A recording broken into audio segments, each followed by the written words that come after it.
Hi மக்களே, எல்லாரும் எப்படி இருக்கீங்க? நான் உங்கள் பிஸ்மில்லா ஸ்டோர்லேருந்து பேசுகிறேன். இன்றைக்கி நம்ம கடைக்கு என்னென்ன ப்ராடக்ட் வந்திருக்கு பார்த்தீங்கன்னா, எஸ்ஆர் ரூம். இதுக்குன்னு நிறைய ஸ்பெஷல் கஸ்டமர் நம்ம கடையில் இருக்காங்க, நம்ம கடைக்கு இருக்காங்க. நிறைய கஸ்டமர்ஸ் இதை விரும்பி கேட்பாங்க. ஏன்னா இதில் வந்து டேமேஜ் வராது, அப்புறம் சீக்கிரமாக வீணாக போகாது, புல் உதுராது, கடைசியாக தேயிற வரை யூஸ் பண்ணிக்கலாம். இதில் என்ன ஒன்றுனா தண்ணி மட்டும் படாமல் பார்த்துக்கிட்டா போதும். இந்த ப்ரூம் நல்லா இருக்கும், கம்ப்ளைண்ட் வராத ப்ரூம். எஸ்ஆர் ப்ரூம் நல்லா ஃபாஸ்ட் மூவிங்காக இருக்கும். இது பார்த்தீங்கன்னா துணி துவைக்கிற ப்ரஷ், காலரில் தேய்ச்சி விடுறதுக்கு யூஸ் பண்ணுவாங்க.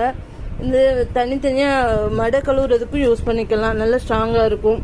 பாசி எடுக்கிறதுக்கு அதுக்கெல்லாம் யூஸ் பண்ணிக்கலாம். நல்லா ஸ்ட்ராங்காக இருக்கும். இது பார்த்தீங்கன்னா பாத்ரூம் டைல்ஸ் கழுவுற brush. Bathroom tiles, side tiles எல்லாம் கழுவுறதுக்கு நம்ம கைப்படாமல் இந்த சோப் போட்டுட்டு இதை வச்சு யூஸ் பண்ணிக்கலாம். நம்ம கைப்படாமல் டைல்ஸ் கழுவுறதுக்கு இது யூஸ் பண்ணிக்கலாம். இது பார்த்தீங்கன்னா கவர் ஐட்டம்ஸ், நம்ம கடைக்கு மசாலா பேக்கிங்க்கு. இது வந்து பந்த் ஐட்டம்ஸ் கிட்ஸுக்கு. இதுவும் ப்ரூம் ஐட்டம்ஸ் தான். இந்த ப்ரூம்ஸ் எல்லாம் இந்த ப்ரூம்ஸ் ப்ரஷ்ஷு. இது பார்த்தீங்கன்னா சோப் கவர் வந்து சோப்பு வேஸ்ட் ஆகாமல் இருக்கிறதுக்காக இந்த கவரில் போட்டு யூஸ் பண்ணுவாங்களாம். கடைசியாக சின்னதான சோப்பு வந்து இதில் சேர்த்து வச்சு யூஸ் பண்ணும்போது கம்ப்ளீட்டாக காலியாகிற வரை யூஸ் பண்ணிக்கலாம். இது பார்த்தீங்கன்னா இந்த மாதிரி சுருக்கு பை மாதிரி இருக்கும். மேல் தேய்க்கிற சோப்பாக இருந்தாலும் சரி, துணி துவைக்கிற சோப்பாக இருந்தாலும் சரி, இந்த மாதிரி கவரில் போட்டு இப்படி லாக் பண்ணலாம் பண்ணிக்கிடுவாங்க. கடைசி வரை யூஸ் பண்ணுறதுக்காக இந்த சோப்பு கவர் யூஸ் பண்ணுறாங்க.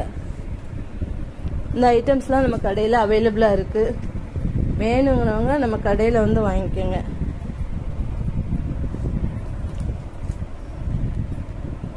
தேங்க்யூ.